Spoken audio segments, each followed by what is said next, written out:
Coming up next, ladies and gentlemen, on the Pro Wrestling Report Prime Time, we have all the coverage of the return of Goldberg to WWE this week, everything that happened on Raw, SmackDown, and even Impact Wrestling. And speaking of Impact Wrestling, it is our duty to again cover some pretty devastating news financially for the company that just keeps getting worse and worse and worse. We'll go in depth on that here tonight on Prime Time, which starts right now. This is the Pro Wrestling Report Primetime TV, the longest-running pro wrestling news program in the world, with your hosts David Hero and Damian Nelson. Welcome, ladies and gentlemen, to the Pro Wrestling Report Primetime Thursday night. Damian Nelson sitting here alongside David Octavius the Tiberius, the alleged backyard, one-time knockout, straight-edge, hardcore Hall of Famer Hero. How the heck are you here on Thursday, October 20th? You know what? It's been an exciting week of pro wrestling. Has it? Oh my God. Everything that was good this week are things you weren't looking forward to. No, but I can be mistaken at times. And I'm sorry, one more time, please. I said mistaken. You can be mistaken. Is that an admission of at times you're not always right? No, it just means I was mistaken. Misinformed? That could be fine. Well, let's get right down to it, folks. A big show this week, and it starts off with this week's big story. And as we knew, and as we talked about last week here on this very program, Bill Goldberg returned to Monday Night Raw in Denver in the Mile High City this past week. And he did so to huge acclaim and huge accolade. He had a great reaction on Monday night in Denver on Raw. Goldberg is back. I said on Twitter, if you follow me on Twitter, you heard, you saw, this, whether you like him or not, was a pretty monumental moment that for the first time in 12 years, Goldberg back in a WWE ring. David, you didn't like this going into Monday night, but how did you feel coming out of it? You didn't like it? You don't like the match? I don't like the match. Was it cool seeing Goldberg return and the response and the reaction he got from the sold-out crowd in Denver was amazing. You know, here's why it was so amazing. Why was it amazing? He wasn't a WWE guy that made his return. It was a WCW guy. He did spend the primary portion of his career in WCW. The last year and a half in WWE. So he wasn't one of their Headlined guys. WrestleMania 20. Well, he was in one of the... He was not headlining matchups. Match. He was a featured match. And it was cool to see. I mean, he teared up. He did. He got a bit emotional. I think he was even overwhelmed by the reaction. Yeah, because he said it's been 12 years and you haven't forgotten. Keep in mind, this is a guy that they don't say a peep about, ever. Don't mention him. They never talk about Goldberg. They did do a good job over the course of the evening building him up, though, with videos, and the fact that they didn't start it or start the 8 o'clock hour with it or start the last hour with it. They actually ended the show. They started the 10 o'clock hour with it, to be honest with you. They ended the show with Goldberg. That was smart. They built hype. They built anticipation, and they also achieved a tremendous rating versus what they had been doing over the previous weeks. And for the first time, the third hour was one of the highest rated hours of the show. That the audience remembered him as well as they did. How do you think he looked? Well, it's hard to say. You've been concerned over his size. I mean, he's not as big as he used to be, and it's kind of hard to tell in that jacket he was wearing. You know, kind of hides some stuff. But I'm sure he'll be in great shape. The same jacket and shirt type he wore when he was in the company before. Here's the thing. Let's be honest. Goldberg is not going to be a full-time talent. Right. So you can get as jacked up as he wants in the next Let me couple ask you months. this, please. Let me ask you directly. Did he look good or did he look bad? He looked healthy. Did he look good or did he look bad? He looked healthy. Did he look good or did he look bad? He looks like he's 49 years old. So he looked good. He looked good for 49. He looked great for 49. He does. I mean, the guy's in great shape. My biggest fear is he is 49 years old, hasn't been in the ring in 12 years. He hasn't had the physical grind, and you're putting him in the ring against a guy who was in the prime of his life. Is he? Oh, there's no doubt. Brock Lesnar is a bigger beast today than he was 12 years ago. Well, let me ask you this. The words that came out of his mouth, what did you think of the promo, if you will, the return promo from Goldberg? It was very well done. It may have been the best promo Bill Goldberg has ever done. Maybe. Not only will you be next, but you will be last. Very well done. It was great. I mean, there's no way Lesnar loses. Or is there? There's no... Well, here's why I ask. No, here's why I ask. there could be potentially, maybe there's a longer story here, maybe there's some shenanigans. If this is indeed happening at the Survivor Series, which I disagree with, your point last week, which I thought was valid, is they touch at the Survivor Series and build to a match at the Royal Rumble. Here's my thing. What is your thing? Brock Lesnar comes in. He ends the streak of all streaks. He destroys CM Punk. He destroys John Cena. He beats Dean Ambrose. Every guy he's been in the ring with, he has demolished. You don't dust off a WCW star who hasn't been in the ring in 12 years and have him go over on the talent that just did all that carnage and destruction. Who won the match at WrestleMania 20? I forget. Bill Goldberg. Goldberg won the match at 20. Okay. There's no way. There is no So way. one and done, Survivor Series gone. If I'm Brock Lesnar, I'm like, yeah, I'll work with him, but I'm not putting him over. Brock Lesnar doesn't care, though, remember? Brock Lesnar cares about what? One thing. And what is that? His paycheck. But Brock Lesnar is a legit fighter. Yes. He is not going to lose that way to Bill Goldberg. Does he care? Oh, yeah. Does Brock Lesnar care? You know why? Because right now it's 1-0, Bill Goldberg.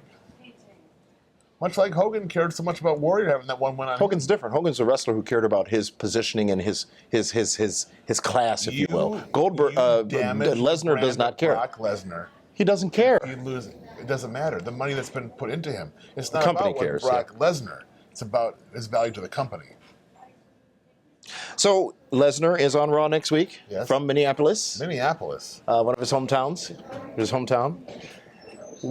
He's accepted, did Goldberg, so the match is on. Mm-hmm. We know that Lesnar will be on Raw next week. We know that Goldberg will be on Raw the following week with Lesnar as well. Yeah. How do we get there? That's the goal. You want to book it for the Hell in a Cell? Yeah. Which they don't need. Mm-hmm. You know what I mean? Mm-hmm. I think we'll talk more about why they need it and why it's going to be good for them, contrary to what you believe. But what happens next week with Lesnar on Raw? He just cuts a promo on Bill Goldberg. Calls him old. Outdated. But he made the challenge. Has been. So why would he challenge an old, outdated has-been?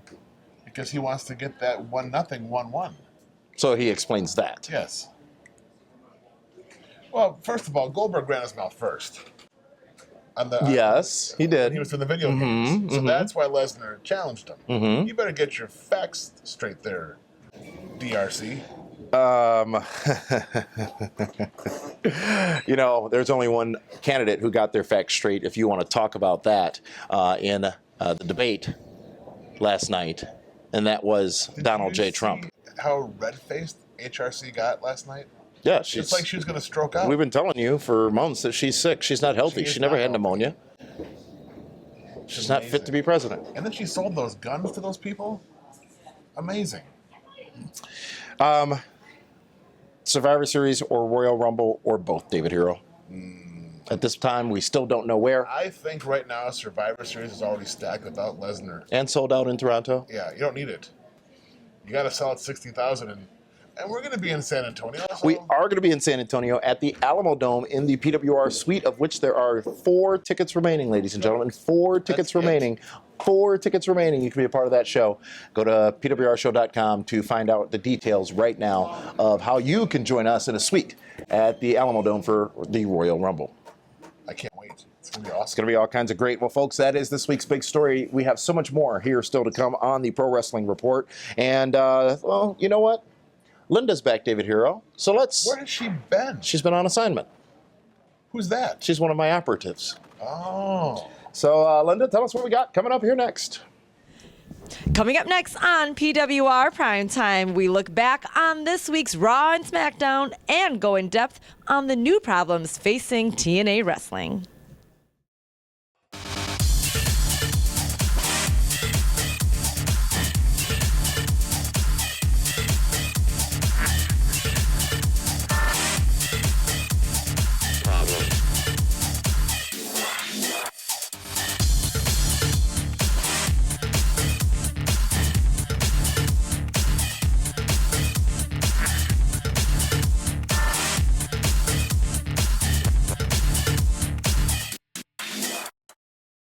Welcome back, ladies and gentlemen, to the Pro Wrestling Report Prime Time here on YouTube and Fight TV. Now, David Hero, a bit of a change to our programming schedule on Fight TV. Yes. Yeah, and it's now PWR Fridays on Fight. And that's the FITE Fight TV app. Friday nights at 8 o'clock p.m. Central Standard Time.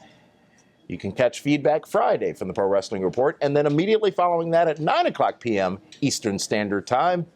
It's the Pro Wrestling Report Prime Time. So back-to-back shows coming to the FITE TV app each and every week. And we appreciate all of the support from the FITE TV app. And it is great. If you have not yet downloaded it, please do so. All you need to do is go to the Google Play Store or the iTunes Store and download the free app to get all of your wrestling programming, including the Pro Wrestling Report. That's FITE, F-I-T-E, FITE TV.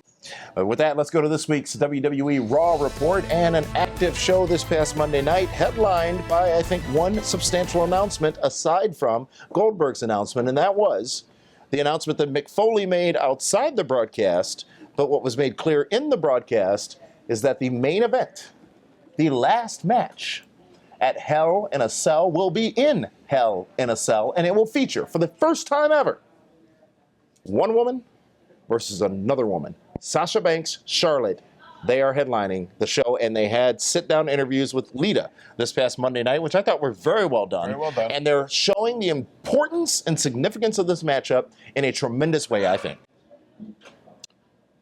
The match I didn't want to see is now headlining the pay-per-view. Uh-huh. What are they going to do when people start to leave? Are you kidding me? Are you kidding me? Yeah.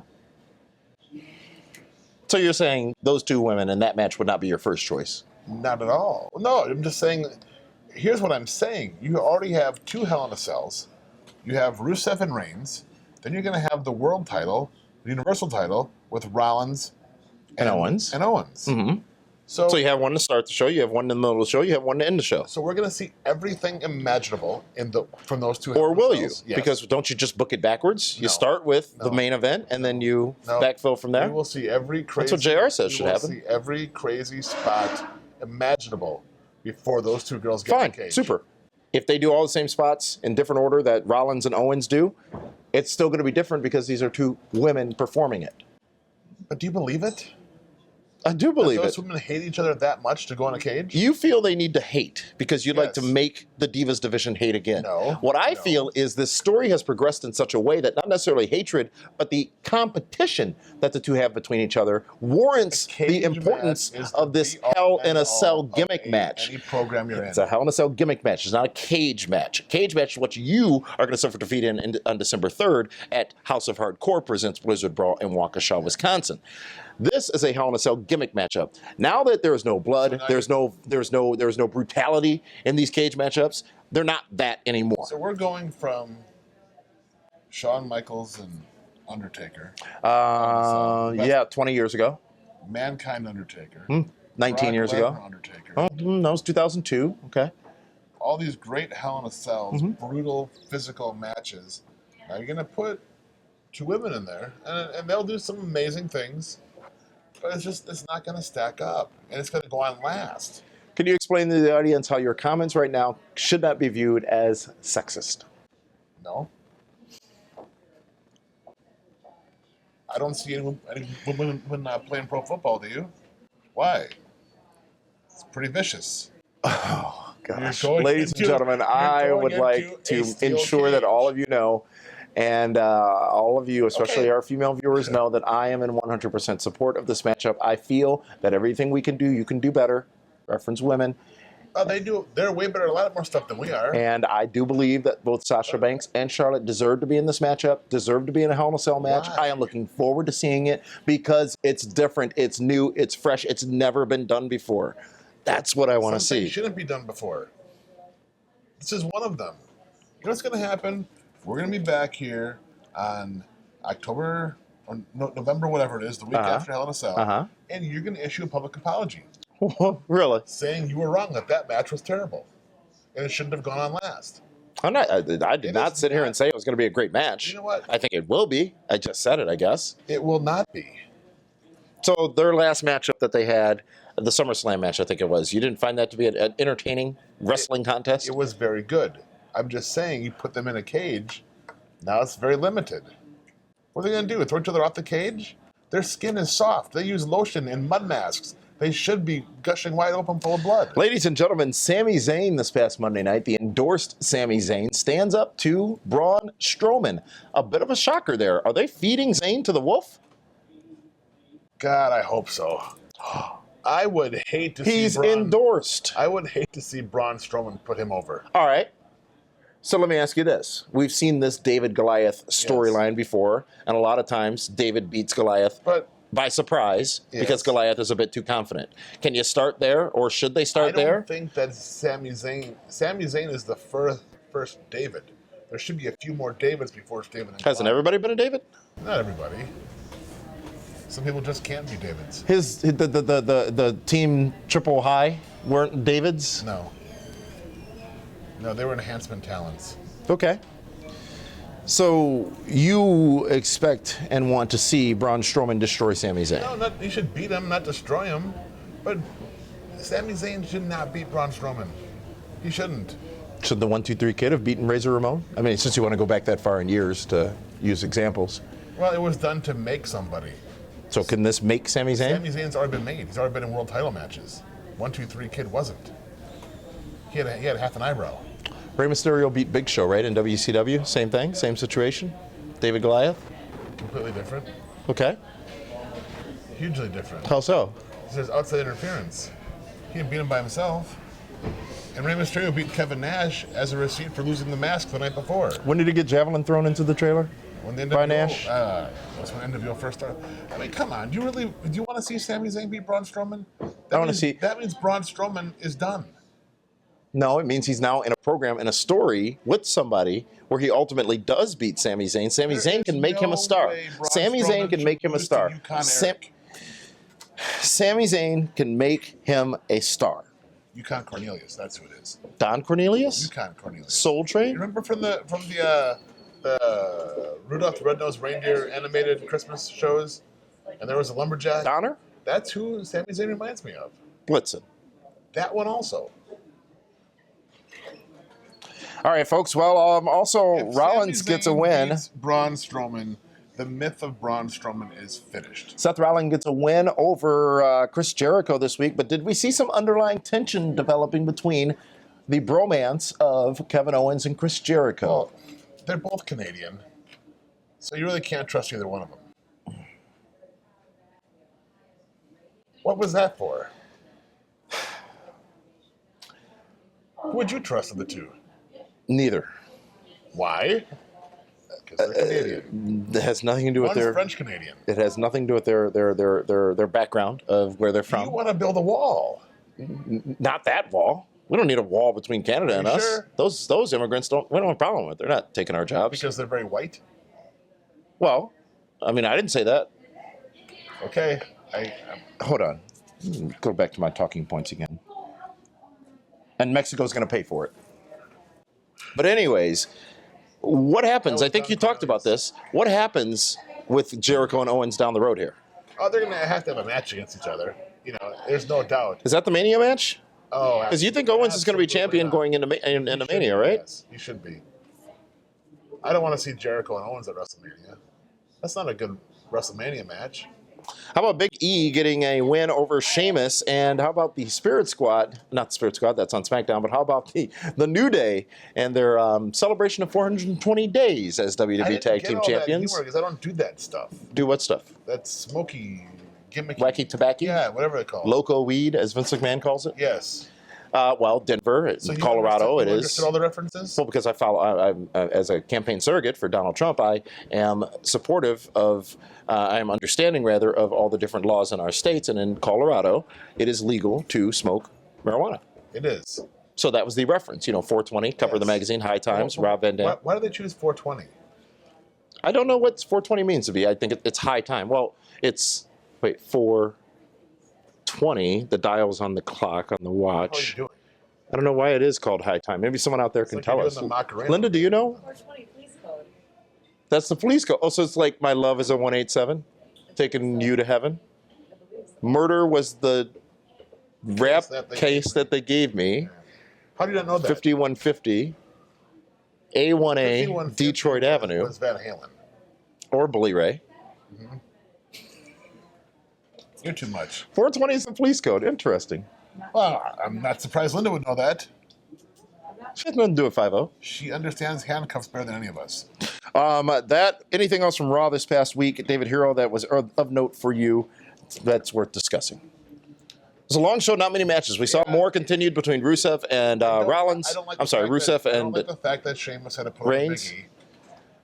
How about the tag team pairing, the 6-man tag team pairing of the Goldust and and R-Truth and Mark Henry? Was it Mark Henry? Yes, it was Mark Henry. That was awesome. It's good stuff. What's the deal with Mark Henry? He could be a monster. He could be a power player. He could be a main event star again. I don't think he wants anymore. He's done everything. His contract's up now, isn't it? Soon, yeah. 1996 to 2016. He had a 20-year contract when he came in I 96. Cool how R-Truth and Mark Henry and Goldust all had the same color scheme going. Anything else on Raw this past Monday night, David Hero, that you wanted to discuss? I didn't think you should. Let's go to this week's WWE SmackDown report, ladies and gentlemen. And I talked about it a minute ago, but the Spirit Squad is back. I think this is the third or fourth week on WWE programming. It's way too they much. teamed. They need to go away. You don't like Kenny and Mikey? No, I don't. Why? All right, let's do. Who was better, Spirit Squad or the Mean Street Posse? Oh, Mean Street Posse. Way more entertaining. All right, Mean Street Posse or the Stooges? Stooges. Okay, all right. The Stooges or Ralphus? Stooges. Ralphus was Stooges dumb. win? What was that? That was to show you which team won. But the story continues between The Miz and Dolph Ziggler in an entertaining way that's not just The Miz and Dolph Ziggler. I like that. Also throwing in, Slater and Ryback. He's lost every match. Ryback. Why do I keep doing that? Slater and Rhino into the matchup as well. Dolph Ziggler has lost every match since. Here's the thing, Hillary. You say wins and losses don't matter. They don't. Unless they matter. Right. But you made a big deal about him never winning. He finally wins. Now he's losing again. He's still the champion. Right, but just like, come on. He's losing to guys that haven't been on TV. The main event, though, was for the WWE World Heavyweight Championship. It was AJ Styles versus James Ellsworth. Who now has his own T-shirt. Who now has his own T-shirt, who now was on Eric Bischoff's podcast this week. And he actually, technically, beat AJ Styles on Tuesday. He has 2 wins. Over the world champion. And like Ambrose said, John Cena doesn't have 2 wins over this guy. AJ getting himself disqualified in the matchup. Now Ambrose was shenanigizing outside the ring. He's getting right now. Oh. Where does the chin go? Bless his heart. Bless his heart. Wow. Okay. You are out of control. And anything else from SmackDown, David Hero? How about Kane in the Coffin, Bray Wyatt, Randy Orton? Kane in the Coffin again. Yes. Brings back Katie Vick stuff. You know, folks, we're going to put a lasso and a leash on him. A lasso and a leash. SmackDown was better than Raw, wasn't it? We'll find out tomorrow on Feedback Friday whether or not SmackDown was better than Raw based on what you tell us and what the fans out there in the viewing audience tell us. But folks, with that, we're going to take a timeout. When we come back, we're going to go in depth on TNA Impact Wrestling, whose world is collapsing around them. We'll be back in just a moment. The biggest party event of WrestleMania weekend is back. WWE Hall of Famer Kevin Nash presents Shenanigans Orlando. Join Nash and his friends for a huge VIP party Friday, March 31st. Party with the biggest stars of wrestling at the world famous Mango's on International Drive to kick off WrestleMania weekend. Don't miss Shenanigans Orlando, hosted by Kevin Nash. Tickets are available now and going fast at PWRshow.com. That's PWRshow.com. Welcome back, ladies and gentlemen, to the Pro Wrestling Report Prime Time here on Fight TV and YouTube, the channels of the Pro Wrestling Report. It is Thursday on YouTube. It is Friday on Fight TV. So, you're in 2 places at once, Rick Rude. I know, but you're not ravishing. I have the same beard. No, you don't. I do. Well, you shaved half of it. He shaved all of it. He did. What's Thursday considered? If Wednesday is Hump Day, what is Thursday really? Thirsty Thursday, Throwback Thursday, Twofer Thursday. Which do I prefer? Yeah. I prefer Primetime Thursday. Oh, okay. Not twofer? Or No, that's on Tuesday. okay, gotcha.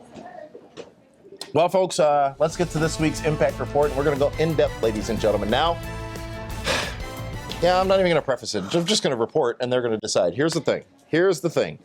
The last week has been incredibly interesting, especially after PrimeTime and Feedback Friday last week, David Hero, where we talked about TNA Impact Wrestling, and you almost said it, but you didn't say it, but you said it. I said enough, didn't I? What did I say? That there was a lot coming in the coming days that would show that our analysis and our discussion on TNA Impact Wrestling was not only right, but it was dead on, and quite frankly, it was understating the problems that the company has. And we weren't trolling anybody, just reporting the freaking facts. You know, sometimes people have difficulty with the facts, David Hero, so let's share some of those facts. Folks, last week, it was found out that TNA president Billy Corgan had filed a lawsuit against the company.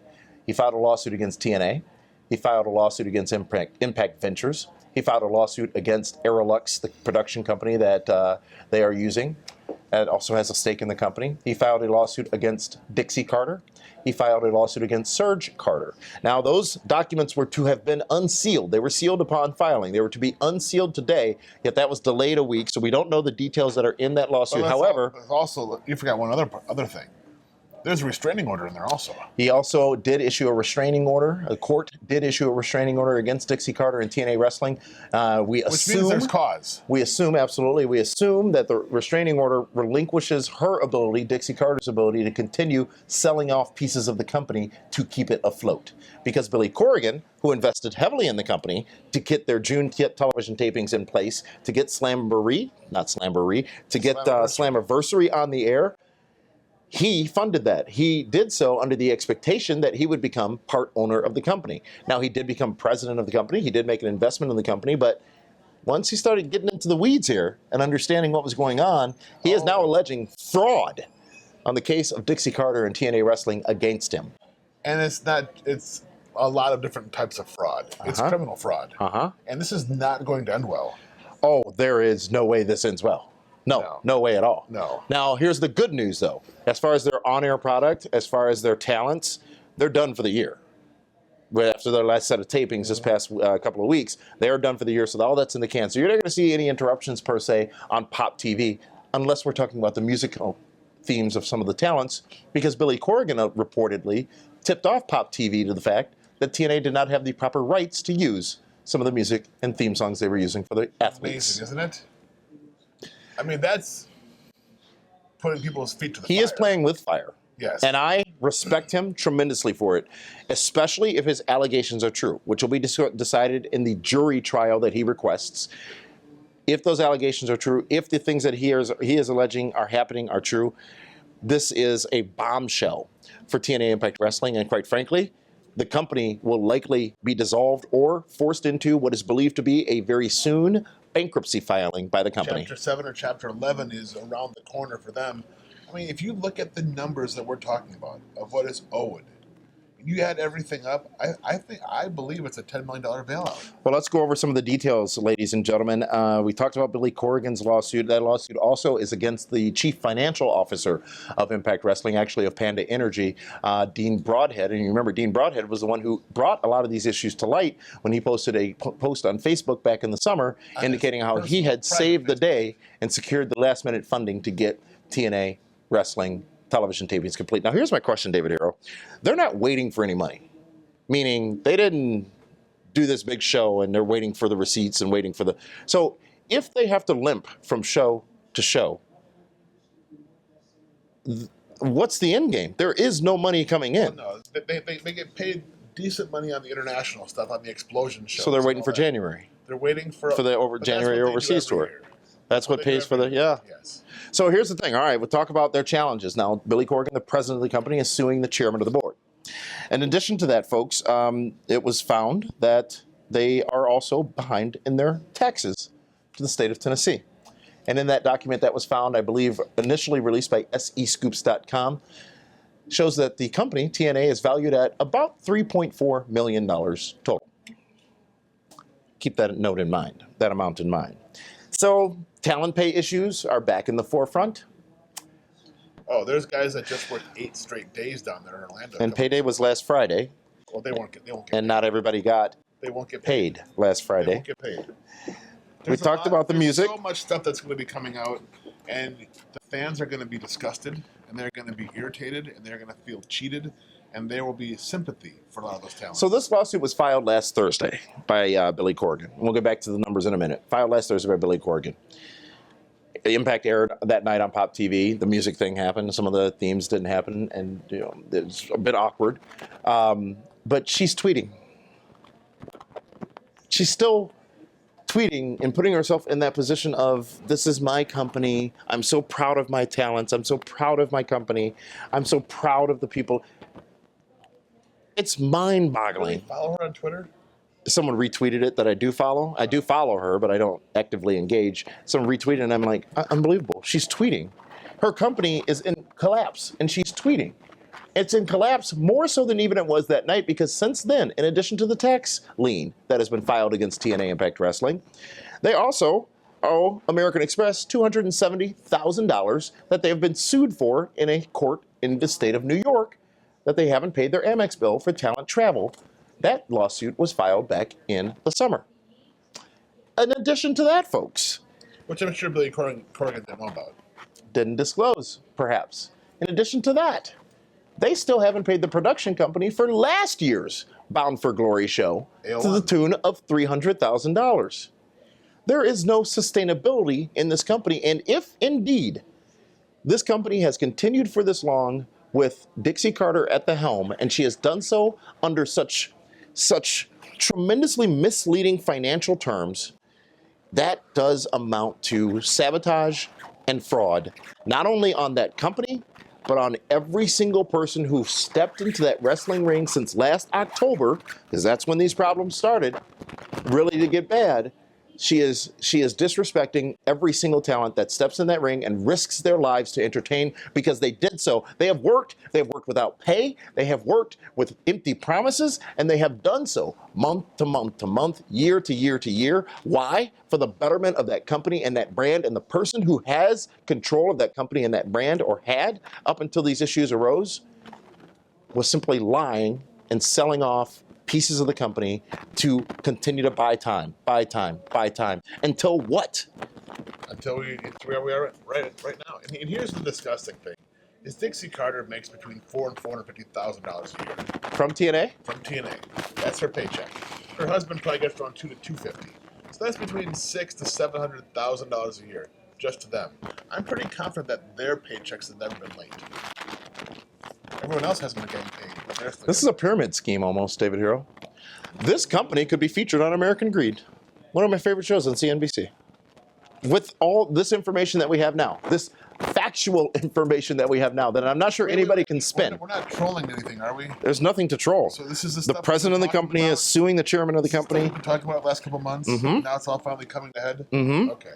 I just wanted to make sure. Yep. Feedback Friday stuff. Yep. So, I don't see how.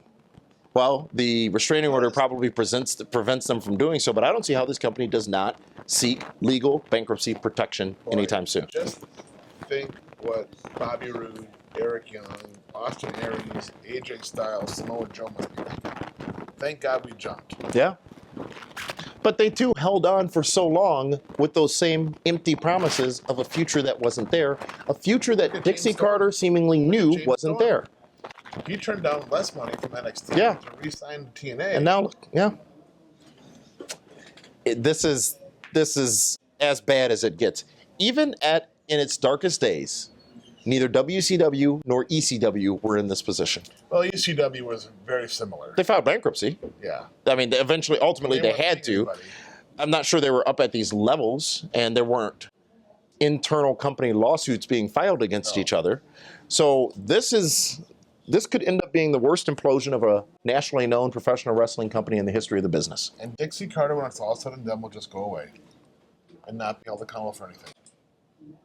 You know, let me say this. I think perhaps there is some admiration or some praise that should be levied towards Dixie Carter for, if her motivation was to indeed keep the company afloat then you can somewhat understand, right? Her not necessarily fully disclosing all these other things that are going on that she thinks she might have an answer for or a fix for. If you're trying to sell your company, and you don't tell the people that want to buy it, that's terrible. Maybe she had no intention on actually selling, and she did fraudulently take that money from Billy. What's next? Presumably, the restraining order does not allow them to file bankruptcy. That's fine. But that's in a different court as well. Those happen in federal bankruptcy courts. This was filed in the state of Tennessee court, I believe, or it could have been federal court in the Tennessee branch. Regardless of that, in the immediate future, because all of this has happened in the last 6 days. All of this. And a lot has happened.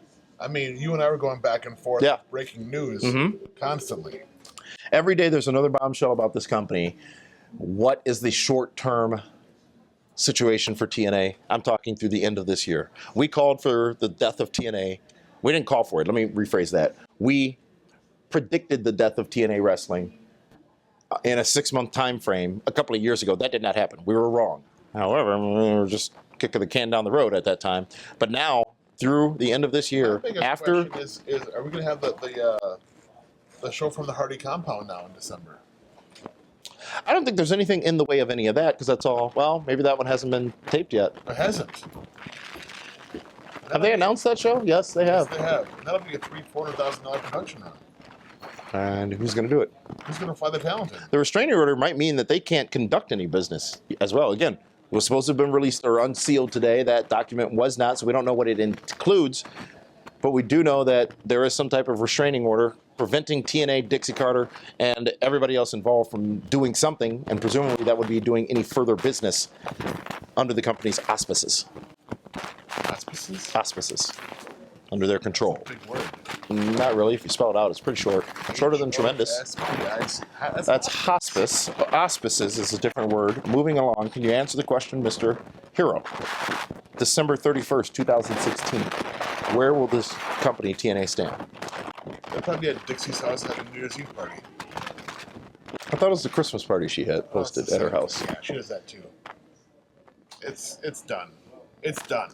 With all this, the brand isn't even bruised anymore. It's not even broken. It is shattered. But you know, the best news for them may indeed be filing bankruptcy and starting over. What talent's going to show up to work? After hearing all this and knowing all this. But again, I think, I'm trying to find the good thing in this, and I'm trying to say that perhaps this was all done in an effort to keep the company afloat. Paul Heyman did some desperate things to keep ECW out of bankruptcy. Perhaps Dixie Carter's doing these same desperate things to keep the company out of bankruptcy. Invest between $3 and $5 million in your company, you tell them the truth. Not if you don't want to relinquish control of said company, which we know she doesn't want to do. She did a terrible job. She ruined a brand. She ruined careers for some people. Let me ask you this. Do we go as far back to their Hail Mary, I guess you can call it, which was that 2011? When they brought in Hogan, they brought in Bischoff, they brought in Flair, they brought in... It's all funded by Panda. Not all of it. Well, sure, but that led to Panda cutting them off. When they lost the deal with Spike, then they want to believe in Destination Nowhere. Come on. You knew it was done then. Was that the death blow? Yes. Or was the Destination America email? Can WikiLeaks get their hands on the Dixie Carter email? I'm sure they can. Well, was that the death blow to the company? Because, our good close personal friend over there, his internet was disconnected. By Ecuador, yes. Yes. Why? Well, you have to ask Ecuador. Do you know Ecuador? People in the campaign do. I can ask at our next campaign meeting on November 9th. Please. Poor Assange.